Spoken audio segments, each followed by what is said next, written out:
It's Boss Cowboy Sports bringing you another Measure Koolaid report, obviously about what happened with the War Room, where they was debating out loud the difference between Mozzie and Matthew Bergeron.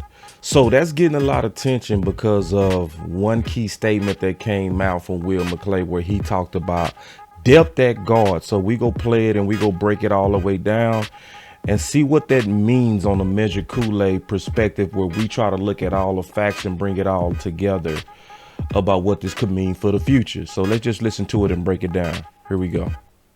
You got 2 minutes. We're just getting warmed up. Will, who would you take? Personally, I would go with Mozzie because I know that he helps us now with the guard. I love the guard too. My question is, you're adding something to it where we have depth. I think the defensive lineman gives you an immediate starter and something for the future. So we know what happened after that. We know they went with Mozzie. But what's standing out is what he said is we have depth, right? Where we have depth at guard. So that have a lot of us scratching our heads where we trying to figure this out. What depth is he referring to? Because if you just look at the material facts, he's right. There is clearly depth at guard. And also, just for hindsight, I talked about this in a long video. The elephant that's not in the room for the Dallas Cowboys. That's a good video to check out, where I get into it, and I'm gonna add to some of that thought of that video in this particular Measure Koolaid report. So looking at the depth, he wasn't lying when he talked about the depth. So when we look at the depth of what he's talking about, obviously we have Chuma, right? Clear depth, right? And also I have Tyron Smith as the right tackle because we don't know when Terrence Steele is returning. They saying that he ahead of schedule, but that's not saying anything, to be all the way honest with everybody, because what was the original scheduled return? So none of us knows that. So I'm not assuming that he's going to be ready by week 1 because they released some videos that was encouraging of him working out. That's still not telling me anything, just telling me that you're ahead of schedule. I want to know what was the original scheduled return date for Deal, and that would tell me the most. But yes, you got Chuma. But then they also spoke about and was clear that Josh Ball would be working inside. I liked him as a run blocker. I hated him as a pass blocker. So this is creative. This could work. I'm not out on the plan. I want to see it, but I'm not sold on it at all, right? So you obviously have that plan. Then you have Collins. From when I checked on Spot Track, I saw that he signed a 2-year contract. So I'm assume him as well, which I think he should actually have a leg up over Ball, because in my opinion, I felt like he overperformed versus Ball. So he really should be the next man up in my opinion. But then you also have Fournier. So we have him. So what it looks like, if we looking at the depth, right, that he talked about, depth at guard, right, just breaking it down. If we looking at depth at guard, this is looking like guard by committee. I'm just being honest with you. It looks like a potential plan of guard by committee.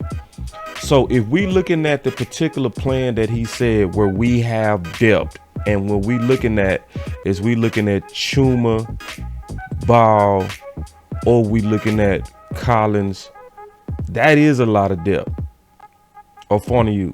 When you look at that, is a lot of depth. That's a lot of depth. Now the question is going to then become, is that depth quality? He needs some milk. That's the real question, because I know a lot of people like, it's fine, boss. It's fine. Don't worry about it. And it's like, I hear you, man. But we all hated the bull rush that was happening with Connor Williams. We all saw firsthand Connor McGovern do some good things at right guard. He then kind of went down at left guard, but then he had some pretty good games at left guard. But he got dominated when the competition was against Allen and Payne. Got destroyed. So when I'm looking at that position, I think we have some upside and we have some challenges coming. And we spoke about that before on this channel. That to me, it's not about being afraid of a team. It's being aware of the strengths of our opponents. So to me, we have a better option, and that's to look at a best 5 option, where we go look at some different examples of what we can do, right? So if we look at some options that I would actually feel pretty good about, I just want to address it. One of the options that we could take a look at, and I mentioned this in that previous video, and I have more ideas from them, is obviously we kikied and we poo-pooed and we laughed when they first mentioned this. But given where we are right now with the depth at guard, I don't feel all the way comfortable with that when you have Carter and you got all these monsters like Allen and Payne on their way to try to get after my quarterback. I just really don't feel comfortable with that, and I'm just being honest.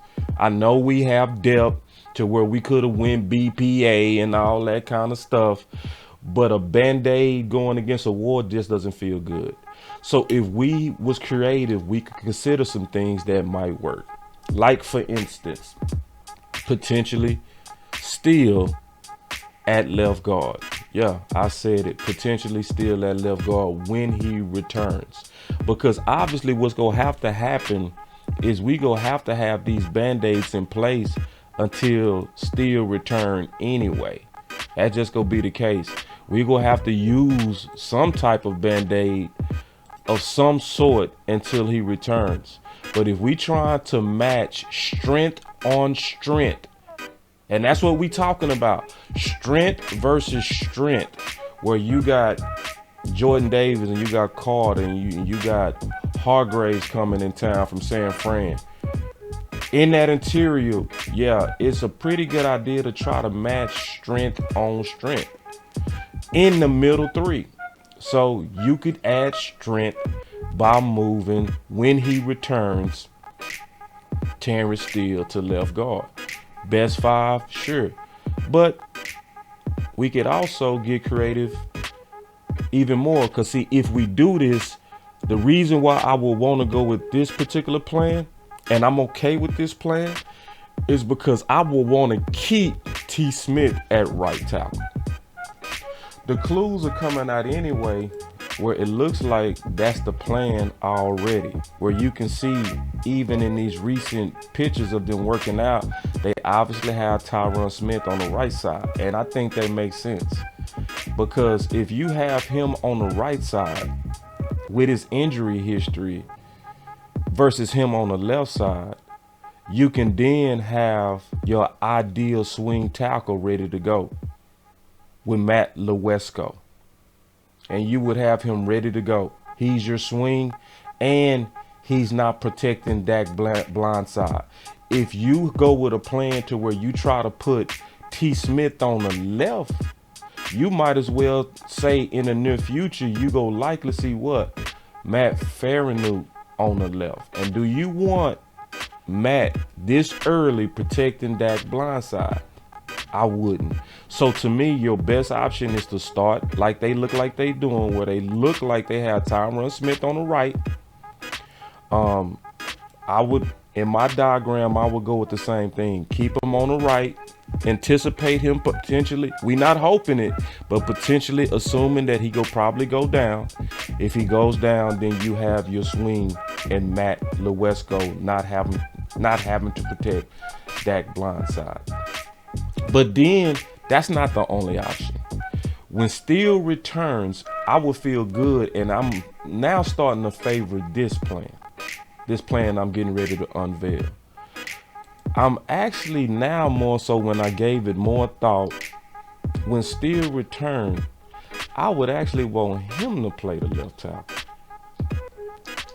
I would want him to play the left tackle, because out of all the people on our team in the last 3 years, Terrence Steele is who I would trust the most in an unideal situation. He's somebody that's been thrown out there multiple times and shown that he has the pedigree and the mental toughness to take over big waters. This time, him moving to left tackle wouldn't be like the first time he was moved to left tackle, because when he was moved to left tackle the first time, it was for emergency purposes. Tyron Smith went out and he had to run over there, even though he was having a killer year that year at right tackle, where he gave up no sacks against good defensive ends like Hunt. He went against Bosa. He went against Judon. He went against at that time, he went against some of the best pass rushers, didn't give up no sacks at the right. 0. But then they threw him on the left because they had to. It would be different this time because now they would be going into it cross training, where they're preparing him to have to play left tackle, not just throwing him out there. Yes, you would have to rotate him. Yes, you would have to give him reps at multiple locations, the right as well as the left. But with us foreseeing this, we will likely come out way better prepared. The best benefit of looking at potentially looking at Steele at left tackle is that that can get you super strength on strength, where you now have Tyler Smith playing that left guard, and we all know that he is a super mauler on the inside. So with this plan, I would go straight to sleep. I wouldn't worry at all about no middle three. I wouldn't worry about no Hargraves. I wouldn't worry about no Philly. I wouldn't worry about no Washington Commanders. I wouldn't worry about Dak. I wouldn't worry about nobody in that middle. I would go back there and play quarterback if I had those three protecting me from the interior. And I would feel with Steele going into his 4th year that he's going to be able to take up the mantle. Plus, you also have with this plan the same plan that I just originally talked about. You have the contingency plan already built in, that if Tyron Smith goes down, which he tends to do, now again you have Matt Lewesko stepping in as your swing, and we look like we ready to go. So if this is what Will McClay means, I like that elephant. If he talking about that is the answer, the big 5 is the answer, well, I'm cool with that elephant in the room. I would take that all day. Give it to me. If you talking about guard by committee, I ain't going to even lie. I just don't have the most confidence in that plan. Now, if you want me to lie to you, this is the wrong channel. But if you want me to tell the truth and kind of give options, yeah, you came to the right place. You want answers? So this is a Measure Koolaid report of what I'm getting out of the press conference when I hear depth at guard. What I would really want to hear going forward is the real plan. You ain't got to say it now, because obviously we still in a period to where intel and stealth is very important. You don't want to tip your hand to your enemy. You want to keep your enemy guessing. I get it. But for my comfort's sake, and sometime in the future, I don't want to have a feeling that we could be going into the season with guard by committee. Oh, hell no! I don't want that. Even though the Band-Aid could work, I think we have a way better opportunity with a best 5 plan. So this is Boss Cowboy Sports breaking down my perspective of what I got out of the debate in the war room with the guard depth statement. Y'all stay up. I'm going to continue to give y'all content like this. Peace. Your voice matters.